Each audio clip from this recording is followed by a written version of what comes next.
Y bueno, voy a hacer una oración para que sea el Espíritu que hable. Padre amado, Padre bueno, gracias porque esta mañana podemos venir delante de tu presencia.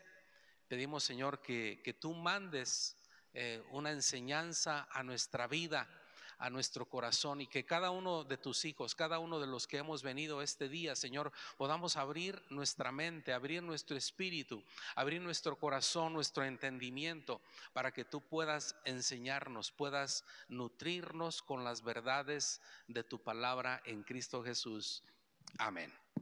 Bueno, por ahí no quiero llenarle de tantos avisos, pero vamos a tener nuestro campamento. Antes del campamento o paseo de playa que hacen las mujeres, vamos a tener los varones un campamento, pero ahora va a ser campamento familiar, organizado por los varones de la iglesia, que lo empezamos a hacer en el Cerro del Tecolote, terminamos por ahí en San Antonio Púcuaro, después y rematamos ya en Purándiro.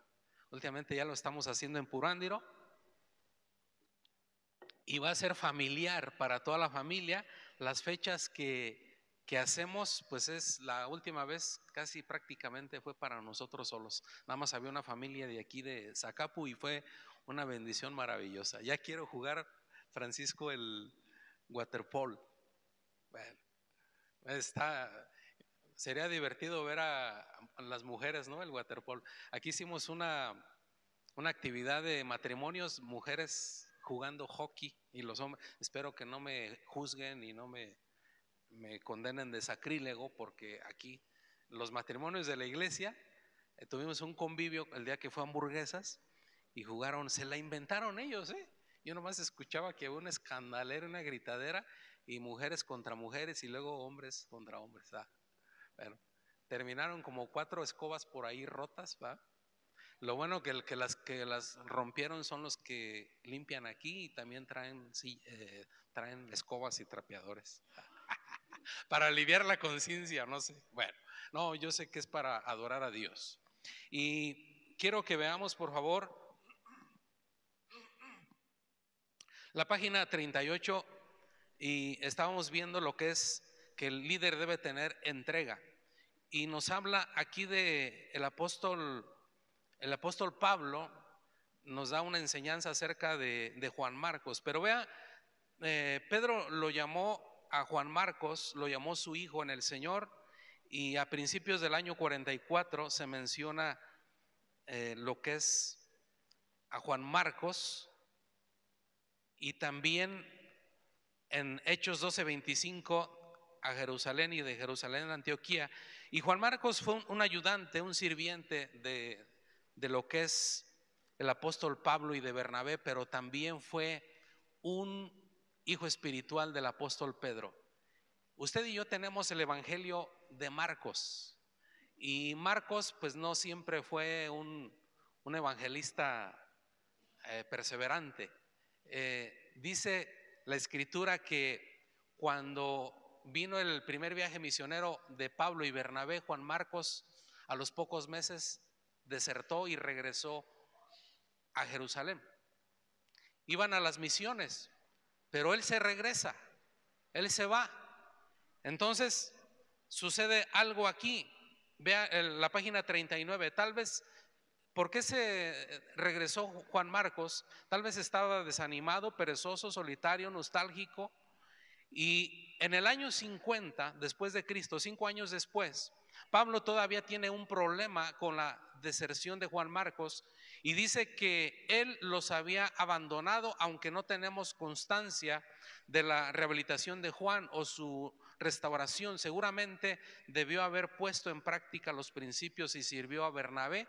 Algunas versiones lo traducen que era su primo y otras que era su sobrino. Pero vamos a ver aquí que pasaron 18 años después, a principios del año 62, 18 años después, el apóstol Pablo en Colosenses 4:10 dice: reciban bien a Juan Marcos. Y 22 años más tarde, él dice: mándame a Juan Marcos porque me es útil para el ministerio. A esta fecha, Juan Marcos ya había escrito el Evangelio. de Marcos. Y muchos le llaman al Evangelio de Marcos como el Evangelio de Pedro, porque las predicaciones, las enseñanzas que daba Pedro, las escuchaba Juan Marcos y él las escribió. Y de hecho, el Evangelio de Marcos fue el primer evangelio que se escribió. Y cuando usted lee Mateo y usted lee Lucas, usted encuentra a todo Marcos dentro de esos dos evangelios. Bueno, vamos a ver por qué esta situación. Vean lo que dice aquí. Dios es un Dios de gracia y de restauración. Pero mejor aún si el joven se habría entregado a servir y a ser útil o provechoso para el ministerio. Llegó un momento que Juan Marcos titubeó de su fe, tambaleó. Él se adentró a ser un servidor, a ser un evangelista. Imagínense el asistente, el ayudante inmediato del apóstol Pablo. ¿A cuántos de ustedes no le hubiera gustado ser el ayudante de Pablo? Ver cuando resucitaba a los muertos, ver cuando le predicaba a los reyes, ver cuando escribía sus cartas. O sea, ¿quién como Pablo? Pero seguramente por eso, porque Juan Marcos miró la amenaza del peligro, la lucha espiritual, miró que, bueno, ¿qué estoy haciendo yo aquí con estos están locos? El apóstol Pablo se la pasaba orando en lenguas, él tejiendo, cuando él no estaba evangelizando, él estaba remendando o estaba haciendo tiendas de campaña, y él estaba hablando en lenguas y hablando en lenguas y lenguas, y dormido y despierto y a toda hora. Y Juan Marcos no aguantó y él desertó. Pero al paso del tiempo, al paso de los años, Juan Marcos se reivindicó y escribió el evangelio. Y el apóstol Pablo llega a decir: tráemelo porque me es útil. Creo que lo castigó demasiado. Bernabé nada más 5 años y el apóstol Pablo 22. Vamos a ver la siguiente característica que debe tener un líder. Debe tener sacrificio. Y vemos el apóstol Pablo en Romanos 12:1 nos dice: por lo tanto, hermanos, tomando en cuenta la misericordia de Dios, les ruego que cada uno de ustedes en adoración espiritual ofrezca su cuerpo como sacrificio vivo, santo y agradable a Dios. Dice el apóstol Pablo que nosotros debemos presentar nuestros cuerpos como un sacrificio vivo. Y nos dice también que nos sentimos como sentenciados a muerte por servir a Dios. Lo decía el apóstol Pablo. Y como una ofrenda y sacrificio a Dios. ¿Qué nos dice Efesios 5:1?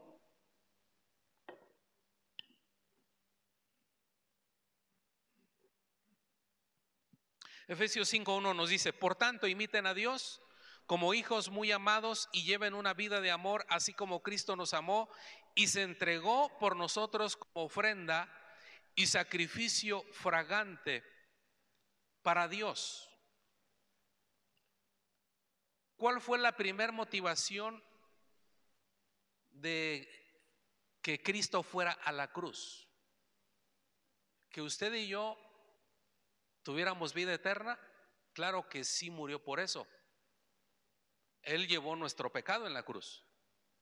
Pero según la teología del apóstol Pablo, ¿por qué ofreció su vida? Aquí lo dice. Vea: les ruego que cada uno de ustedes en adoración espiritual ofrezca su cuerpo como un sacrificio vivo, santo y agradable. Y dice Pablo: por tanto, imiten a Dios como hijos muy amados y lleven una vida de amor, así como Cristo nos amó y se entregó por nosotros como ofrenda y sacrificio fragante para Dios. Primeramente, Jesús, al dar su vida en la cruz, lo hizo para adorar al Padre, en obediencia al Padre, y como consecuencia, como resultado, llevó nuestros pecados en la cruz. Entonces, todo sacrificio que nosotros hagamos, escuche esto, porque esto es bien poderoso. Todo sacrificio que nosotros hagamos, el sacrificio de un padre de trabajar a deshoras de la noche a quemarse las pestañas, a ampollarse las manos, dependiendo del trabajo que sea, de una madre al cuidar y hacer crecer a sus hijos. Cualquier sacrificio, el sacrificio que hacemos nosotros para el reino de Dios, que hacemos en la iglesia, que hacemos dentro y fuera, en cualquier lugar, debe ser ¿para quién? Para Dios, como una ofrenda, como un olor grato. Esa es nuestra primer motivación. Porque aquí lo dice más adelante, nos dice más adelante aquí, estamos nosotros inmersos en un mundo lleno de ingratitud. Usted y yo podemos, si nosotros nos alimentamos de la alabanza, del aplauso de la gente o de las palabras de gratitud de la gente a la que nosotros servimos dentro de la iglesia, o usted en un servicio que ofrece en su trabajo, o lo que usted haga, si nosotros, nuestro objetivo es que la gente nos dé las gracias, por lo menos estamos perdidos, estamos tronados. Porque nuestro sacrificio, ¿para quién debe ser? Para Dios. Nuestro servicio, ¿para quién es? Usted sirve en Vida con Propósito, hace algo. Gracias a Dios que la mayoría de los congregantes de Vida con Propósito hacemos algo, aunque sea pequeño, pero servimos en algo. ¿Para quién lo hacemos? Lo hacemos para Él, lo hacemos para Dios. Entonces es este principio que nos habla aquí. Vean lo que nos dice Filipenses 2:17. Pero aunque yo sea derramado como libación sobre el sacrificio y servicio de vuestra fe, me regocijo y comparto mi gozo con todos ustedes. Y también ustedes, les ruego, regocíjense de la misma manera y compartan su gozo conmigo. El apóstol Pablo dice, aunque yo sea derramado como libación, o sea, como un sacrificio y servicio, ¿para qué? Para beneficio de su fe. El apóstol Pablo está diciendo, aunque yo sea exterminado, aunque a mí me maten, dice, yo lo hago con gozo. Mi sacrificio es con alegría, es con regocijo. Entonces el servicio, cada vez que tú y yo sirvamos en el reino de los cielos, debe ser con regocijo. Y usted sabe cuál fue el contexto de esta carta en Filipenses. ¿Desde dónde escribió Pablo? Dice el dicho coloquial, en que la jaula sea de oro. El apóstol Pablo escribe desde la cárcel. Estaba en una casa, ciertamente estaba en una casa, pero era una cárcel. Estaba preso, y es más, tenía un carcelero, uno de los custodios de los soldados, le hacía muchos males. No sé, no especifica el apóstol Pablo, pero dice, y en sus cartas lo dice, uno me hace tantos males. Otra vez, no sé, pero le hacía pero él dice, él se regocijaba. Él servía, y es más, desde la cárcel, desde ahí, las epístolas de la prisión, que Filipenses es una, desde ahí nacieron cartas que cuando usted y yo las leemos, verdaderamente vemos la inspiración del Espíritu Santo ahí. Entonces, el servicio debe ser con gozo. Ahora, nos dice en Génesis 22, del 1 al 18, que Abraham fue llamado a sacrificar a su propio y más querido hijo. El que fue una promesa de Dios fue por su respuesta a esta convocatoria y su voluntad de dar todo a Dios sin vacilaciones, que Dios lo llamó, ¿qué? Su amigo. Abraham estuvo dispuesto a sacrificar a Isaac, y gracias a Dios que él no se lo permitió, y le dice, no lo mates, mira, esto nomás fue una prueba, a ver cuánto me amas, a ver si me obedeces. Nos dice que los campeones establecen sus propias reglas y siempre son firmes. Y en 2 de Samuel vemos que no voy a sacrificar ofrendas que no me cuesten nada. David es el rey David comenta esto, porque él quería comprar una propiedad, y en esa propiedad había bueyes, había los arados, y dice, necesito esta propiedad y estos arados y estos bueyes porque voy a dar una ofrenda a Dios, un sacrificio. Y el dueño le dice, ¿sabes qué? Es tuyo, te lo regalo, eres el rey, haz con ellos. Es para Dios, hazlo. Dice David, no, te voy a pagar 50 siclos de plata, porque no voy a ofrecerle a mi Dios nada que no me cueste. Entonces, una ofrenda a Dios es un sacrificio. El líder debe tener espera espiritual. Dice, cuando Dios escogió a Moisés y lo preparó para liderar espiritual y administrativamente a su nación Israel, no solo escogió al hombre más capacitado de Egipto, sino también tuvo especial cuidado en que su siervo tenga un largo periodo de espera espiritual. En el desierto, Moisés se hizo más pequeño, pero Dios lo hizo crecer nuevamente. ¿Cuántos años de entrenamiento pasó Moisés? Porque iba a ser el libertador de Israel. Nada más y nada menos de enfrentarse al rey más poderoso de ese tiempo, al faraón, a Ramsés. Y de hecho, Ramsés II, que fue con el que fue a decirle, ¿sabes qué? Deja ir a mi pueblo, fue como su hermano de crianza, porque Moisés fue adoptado como un hijo de la hija de Faraón. Entonces creció ahí. Perfectamente sabía a qué se enfrentaba, a la furia de Ramsés. Entonces Moisés tuvo que esperar 80 años. Moisés o Dios, 80 años. Y vaya que en ese tiempo ya nada más vivían hasta los 120, o algunos hasta un poquito menos. Entonces Moisés ya era un anciano cuando Dios lo llamó. Y podemos decir, ay, pastor, pero yo ya no tengo la misma energía que antes. Ya que vayan los jóvenes a las misiones, que vayan los jóvenes a predicar, que eso es para los jóvenes. Pero Moisés tenía 80 y Abraham tenía 77, también ya ochenteando, ¿ah?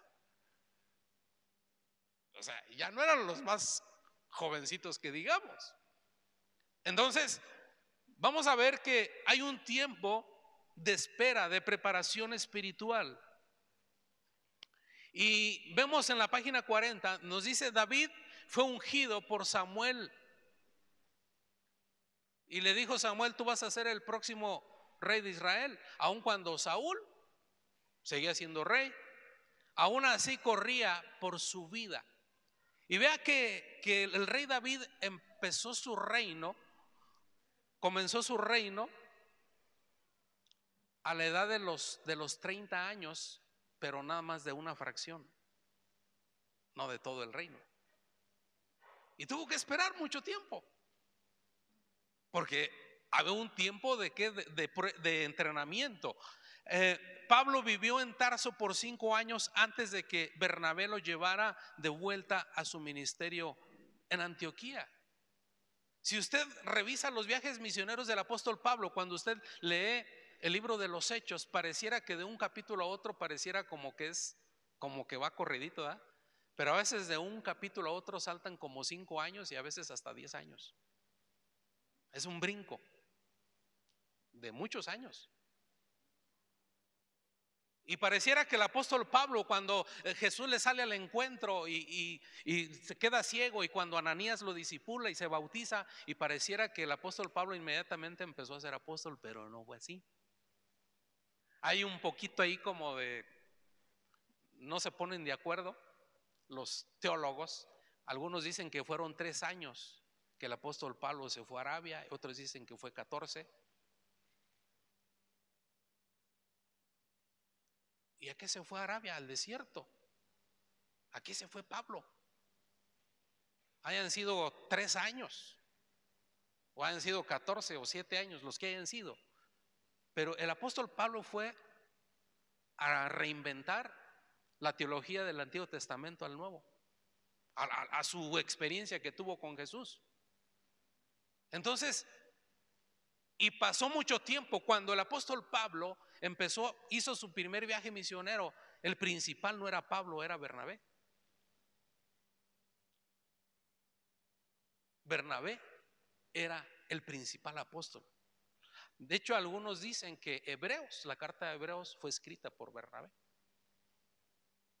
Es una epístola maravillosa, no la escribió el apóstol Pablo, como algún tiempo muchos creyeron.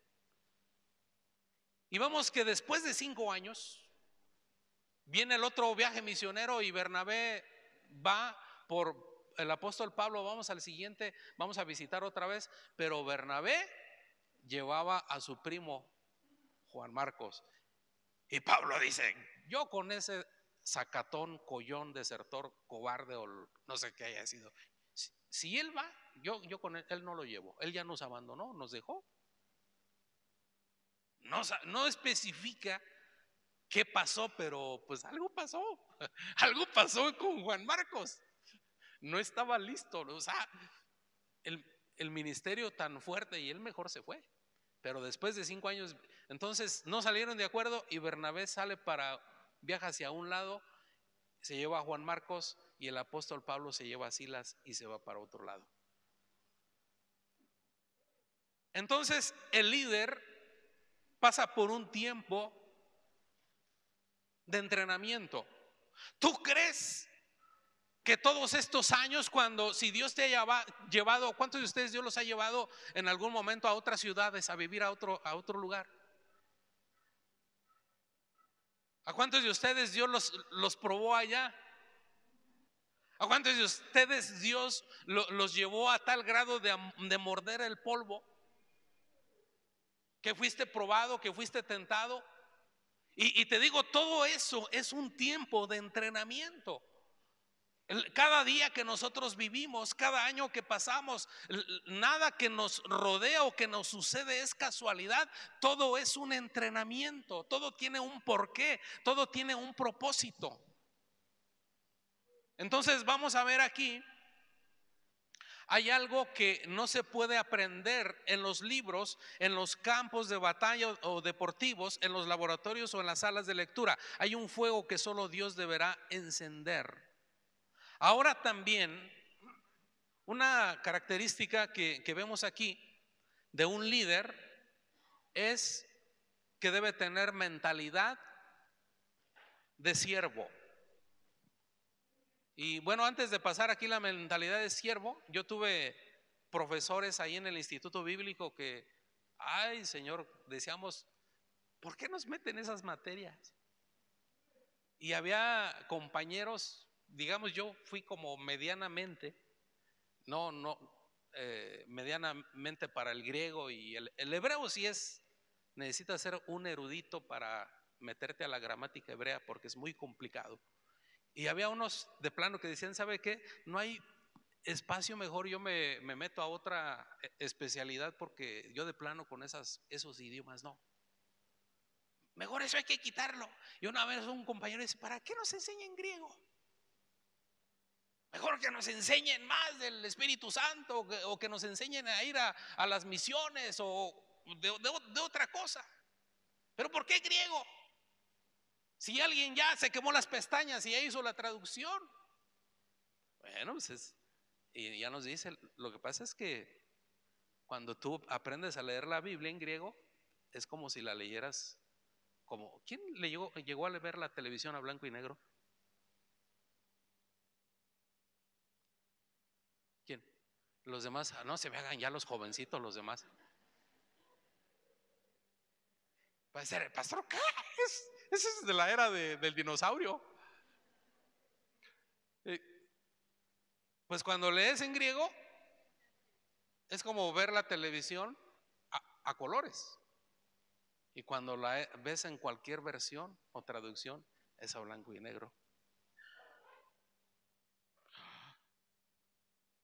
Gracias a Dios que ahorita tenemos mucho acceso, una infinidad, es un mar de información que también debe tener cuidado, ¿eh? Tenemos tanto material ya digital y como en físico, lo que es el griego la traducción interlineal. O sea, ahora por la internet usted, aunque no sea un experto en hebreo o en griego, puede hacer su propia traducción. Pero por eso muchas cosas que en un momento que creemos que nos fastidian, cuando tú estás estudiando una carrera, hay materias difíciles que a muchas truenan, a muchos antes y desertan mejor por pero esas materias te hacen más fuerte, te hacen ser profesional. Y a mí, créame, a mí hay materias que yo estudié que ahora en cuanto yo escucho a una falsa doctrina, tengo un libro en mis manos o escucho una falsa doctrina, inmediatamente como que brinca algo ahí. A ver, claro está el espíritu, pero a ver, ¿esto con qué argumento? Este cuate está sacando el texto de su contexto. Uno de mis profesores de hermenéutica, la hermenéutica es la interpretación correcta de la escritura. Y por la falla de la hermenéutica ha habido tantas tonteras por ahí que a veces se enseñan o se practican, porque nosotros practicamos lo que creemos o lo que nos enseñan. Entonces, inmediatamente, mi maestro de hermenéutica decía, un maestro norteamericano decía: oh, hermanito, usted cuando saca el texto de su contexto es un pretexto. Dice, tiene un pretexto, si sacó el texto de su contexto, tiene un pretexto, ya era grande, un pretexto para enseñar una tontería. Ay, cuidado. Vamos a ver, por eso es importante la preparación. De hecho, lo dice el apóstol Pablo que no debe ser un neófito, el obrero de Dios. La mentalidad de siervo, Marcos 10:35 al 45, y es este Marcos el que huyó, el que corrió. Así es de que si en algún momento usted tuvo como que dice no, una deserción de su fe o del servicio, hay esperanza, porque Juan Marcos fue el primero que se atrevió a escribir un evangelio. Hay 4. Y ve lo que dice Marcos 10:35. Se le acercaron Jacobo y Juan, hijos de Zebedeo, maestro. Le dijeron: queremos que nos concedas que en tu reino uno se siente, a ver, mi hermanito Jacobo a tu derecha y yo, Juanito, que soy tu discípulo preferido, porque Juan fue el preferido. Yo creo que él a la derecha y el otro a la izquierda. Y Jesús les dice: no saben lo que están pidiendo ustedes. ¿A poco pueden beber la copa que yo bebo? Ser bautizados con el bautismo que yo voy a ser bautizado. Entonces él se estaba refiriendo a su muerte, a que iba a ser crucificado. Y dice: ciertamente ustedes van a beber de la copa que yo bebo, pero el sentarse a mi derecha y a la izquierda, eso le toca a quién, decidirlo a quién, a mi Padre. Yo no sé. Mi papá decía que él quería estar en el cielo, él no soñaba con la expectativa de Juan y Jacobo, de los hijos del trueno, ¿eh? Eran de armas tomar. Yo con que Dios me la dé de barrendero, que sea el último y que pase de panzazo, pero yo quiero ir al cielo, aunque sea de panzazo. Así que cuando Pedro y los demás apóstoles escuchan lo que ellos le estaban pidiendo a Jesús, se enfurecieron, se enojaron. ¿Ustedes por qué están pidiendo esto? Entonces Jesús les habla algo aquí. Vean lo que dice, volviendo aquí al libro. Dice el versículo 35 al 39: los líderes deben cuidarse de tener actitudes autosuficientes. Yo puedo alcanzar la voluntad de Dios para mi vida con mis propias fuerzas. No es así. Un deseo de grandeza no es en sí pecaminoso. Bueno, antes de pasar aquí quiero que leamos el, el versículo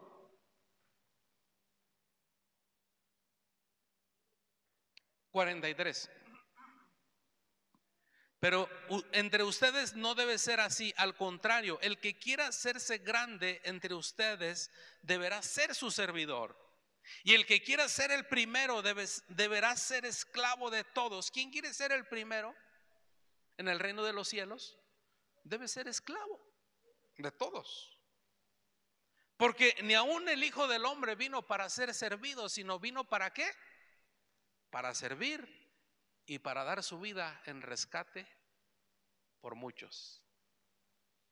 Marcos 10:45, un versículo que te enseña que el creyente, el discípulo, el líder, el servidor no va a utilizar una posición de liderazgo para que la gente lo sirva a él, sino Jesús está diciendo, tienes que ser esclavo, tienes que limpiarle los pies a los demás. Es muy diferente, ¿no? ¿Y cómo vemos nosotros el liderazgo cómo vemos el liderazgo allá afuera?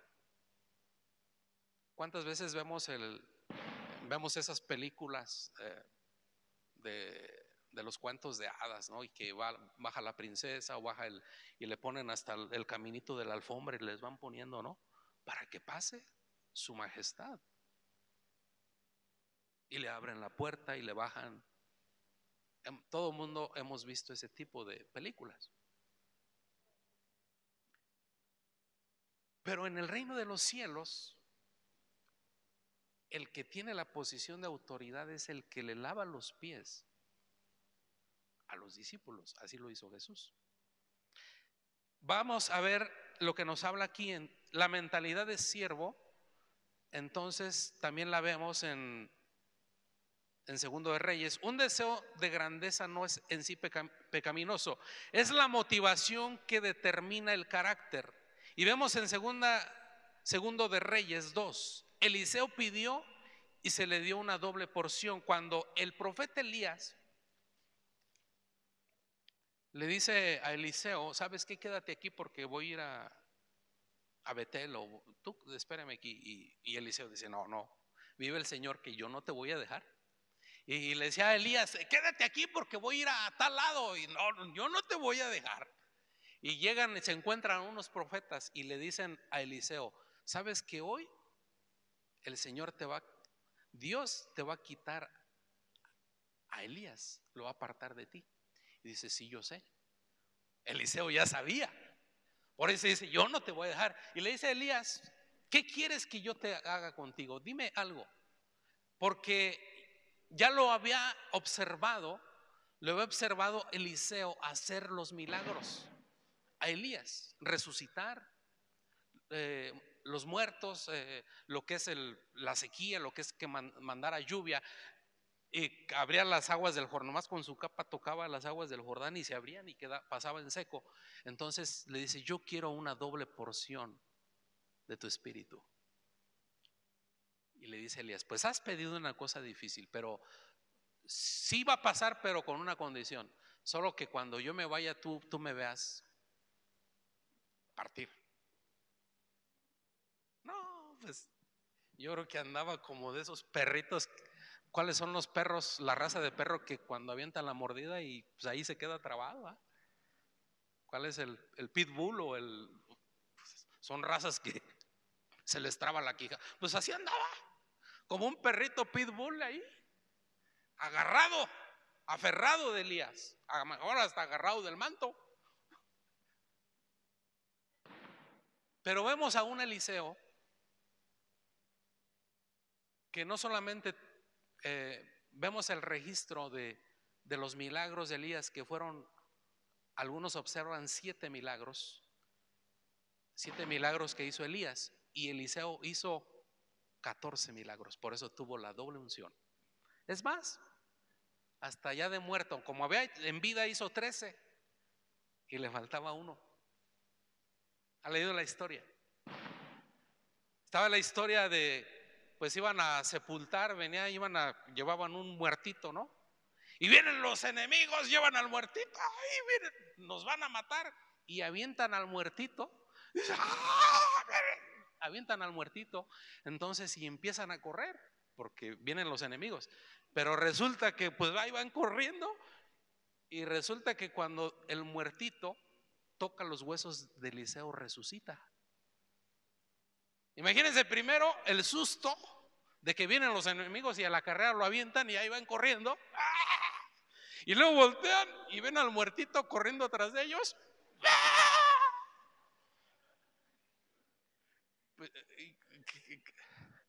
¿Qué les daría más susto? ¿Qué le hubiera dado más susto a usted? Yo creo ver al muertito corriendo atrás de usted, ¿no?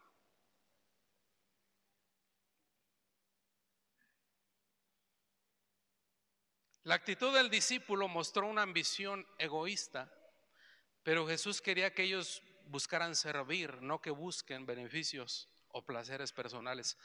¿La actitud de quién?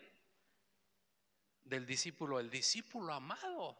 Juan pidió estar a la derecha de Jesús. Ay,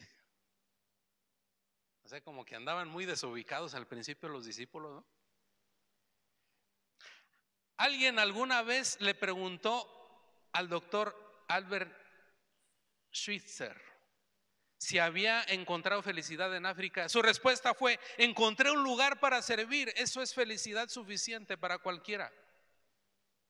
Y en Filipenses 2 del 1 al 30, no lo vamos a leer todo, nada más vamos a leer los versículos que nos muestra ahí.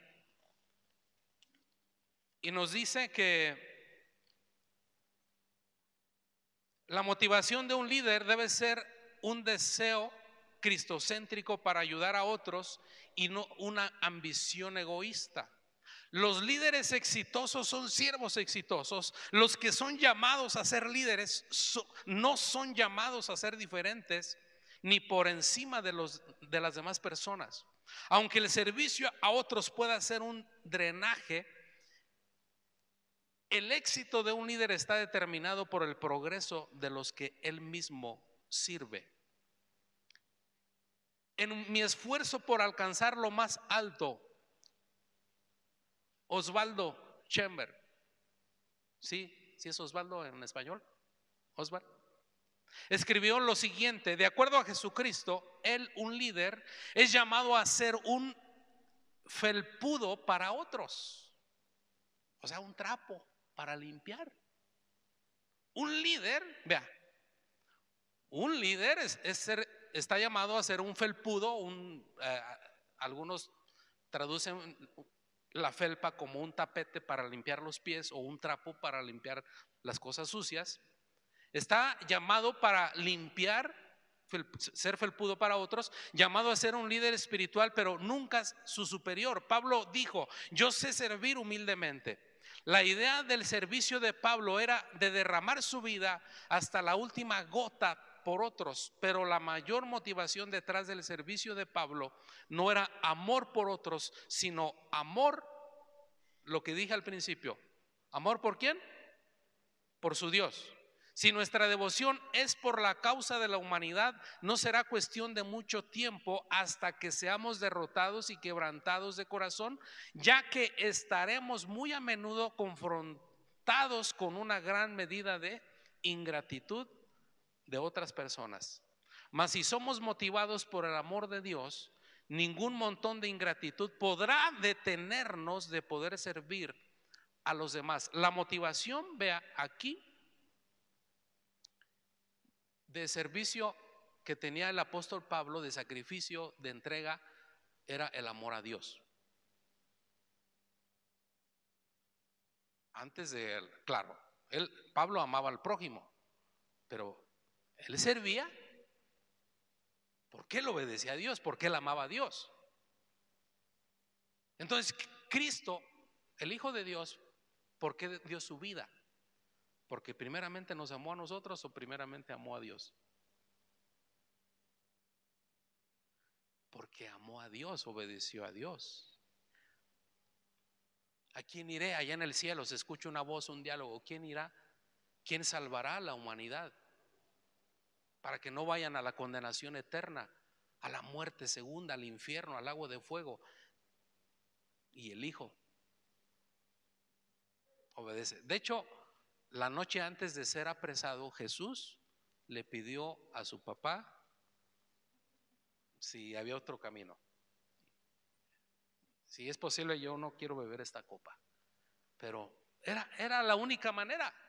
Entonces, por eso la inspiración del servicio, la inspiración de nuestro sacrificio, pues es Dios. Porque este autor está en lo correcto, está de manera atinada. La ingratitud, que es un contravalor, la gratitud es un valor. La ingratitud es un contravalor que está dispersado en el corazón del hombre.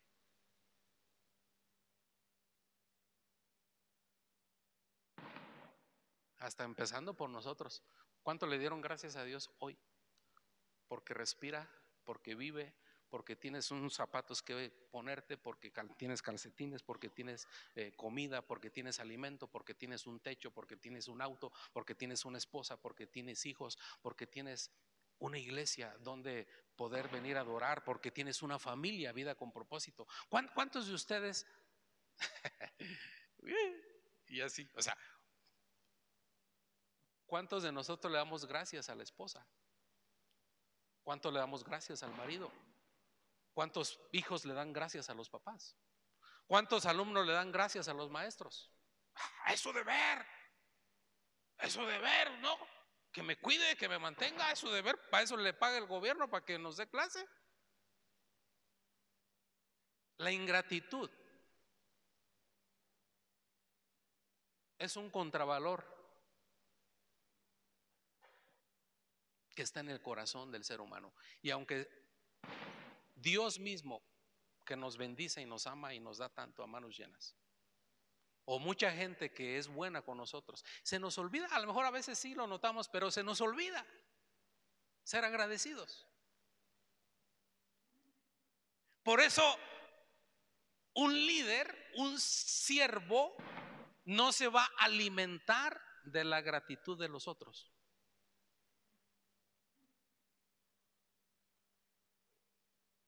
¿De qué se va a alimentar? Lo hacemos para Dios.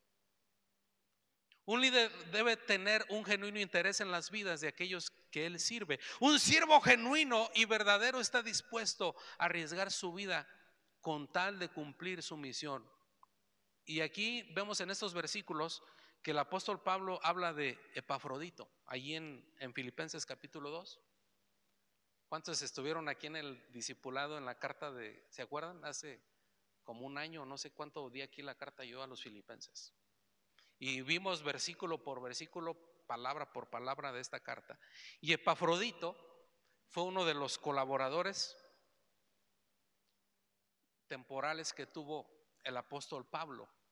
Y enfermó a tal grado de morir por el ministerio. Y pues Pablo le dice: Señor, pues sánalo, sana, déjalo vivir. Pero estuvo a punto de morir. ¿Por qué? Por el servicio. Entonces, un líder en Cristo debe estar dispuesto a dar su vida. Pero si ofrece su vida, no es por la gente, aunque lo maten sirviendo a la gente, pero si ofrece su vida es para Dios.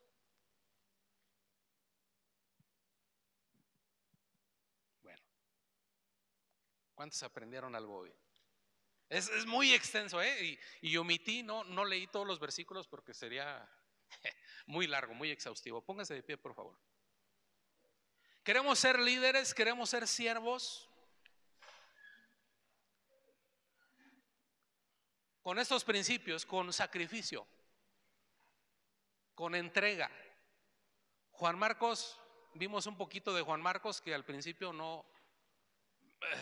no no tenía una entrega total y por eso desertó, abandonó el barco. Literalmente iban navegando, hicieron un viaje en barco y pues abandonó el barco.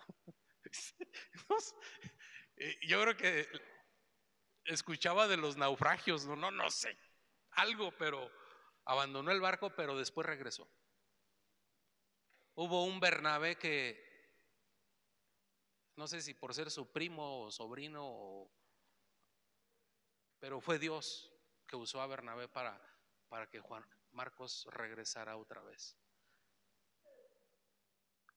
Ese Juan Marcos que, ¿sabe de quién era hijo Juan Marcos? De María. ¿Se acuerda de cuando Pedro lo iban a matar y que un ángel lo sacó de la cárcel y llegó con la muchacha Herode?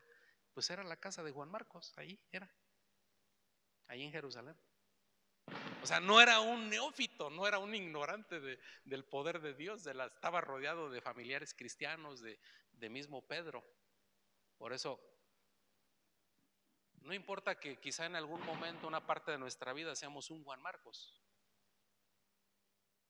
pero hay que regresar al barco. Y Dios va a hacer algo poderoso, así como lo hizo en Juan Marcos. De hecho, hay una parte donde dice que en la crucifixión de Jesús, cuando el Calvario de Jesús, hubo un joven que andaba por ahí viendo de lejos y lo descubrieron y hasta desnudo corrió. Muchos dicen que era él, que él fue un testigo ocular de la crucifixión de Jesús, pero o sea, y como que ya lo traía, ¿no? Se le arrugaba el cuero, pues hasta mismo Pedro, ¿no? Padre, gracias, Señor, porque hoy yo sé que hiciste este día para que nosotros viniéramos a alabarte. Hiciste este día, Señor, para que pudiéramos crecer, pudiéramos madurar, pudiéramos aprender. Tú ofreciste, Jesús, tu vida como sacrificio vivo, como una libación, pero primeramente lo hiciste para el Padre. Lo hiciste en obediencia al Padre. Y como resultado y consecuencia moriste por nuestros pecados. Te sacrificaste. ¿Qué mayor sacrificio que el que hiciste por nosotros en la cruz? Y ahora, Padre, tú nos pides que si algo debemos tener es sacrificio. Si algo debemos tener como líderes, como servidores tuyos en tu reino, es entrega, una entrega total. Y si en algún momento hemos sido como Juan Marcos, perdónanos. Que hemos abandonado el barco, perdónanos, queremos regresar a él. Queremos regresar a tu reino. Queremos tener esa actitud también de siervos, de humildad. Si llegamos a tener una posición de autoridad, que no usemos la autoridad para pisotear, ni usemos la autoridad para que alguien nos sirva a nosotros, porque más bien el tener autoridad en tu reino es el servir a los demás. Ese es el principio. Es un principio muy diferente a lo que vemos allá en el mundo. El mundo allá, el que tiene la autoridad, los demás le sirven a él. Pero en tu reino, el que tiene la posición de autoridad es el que sirve a los demás. Así nos lo enseñaste tú, Jesús. Por eso reprendiste duramente a aquellos discípulos que no sabían lo que estaban pidiendo. El estar uno a la derecha, estar uno a la izquierda, allá en tu reino.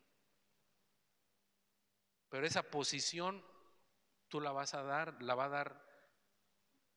a dar, papá, a quien aquí en la tierra se haya humillado más, a quien aquí en la tierra haya sido más semejante a Cristo Jesús. Pero Señor, ahora te pedimos que nos permitas servir con alegría lo que tengamos que hacer en vida con propósito. Yo sé que Vamos a culminar este proceso, Señor, de enseñanza de este libro el 1 de octubre. Yo sé, Señor, que tú vas a reafirmar toda esta enseñanza. Yo sé que en estos días de ayuno, ahora que hemos estado en abstención de alimentos, en abstención de muchas cosas, tú nos estás hablando a nuestro corazón. Tú nos estás formando, tú nos estás liberando, nos estás cambiando. Y yo pido, Señor, que nos hables con tu Espíritu Santo. Yo, antes de terminar esta reunión, yo quiero hacer una oración para que el Espíritu Santo toque tu vida. Vamos, pon tus manos ahí en tu corazón. Tiene rato que no hacemos así una oración. Pon tus manos en tu corazón. Y Señor, tú ves mi corazón, tú ves mi condición, tú ves quién soy en lo secreto. No solamente en lo público, sino tú sabes quién soy en lo secreto. Cuando nadie me ve, cuando nada más tú me ves. Y Señor, tú sabes que esos días, tú sabes, Señor, que he estado entregando esos ayunos, esas oraciones. Tú sabes, Padre amado, mi condición, y tú sabes que yo necesito crecer. Vamos, dile que necesito avanzar, que necesito más entrega, que necesito más sacrificio, que necesito más esa condición de siervo. Pero todo es motivado, todo es movido por amor. Todo eso tiene que ser empujado, impulsado por el amor. Si no hay amor, no habrá nada de estas cosas.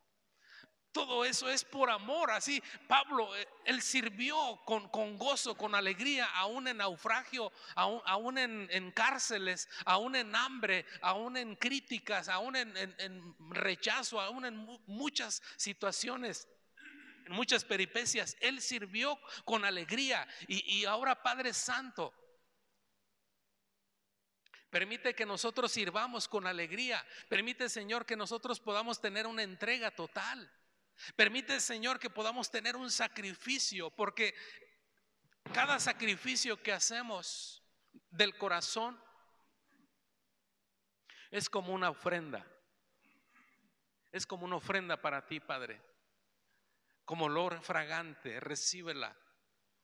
Cuando hagamos algo aquí, Señor, en tu iglesia, en tu reino, allá afuera, al visitar a una persona, a orar por alguien, a invitar a alguien, Señor, que lo hagamos como una ofrenda para ti.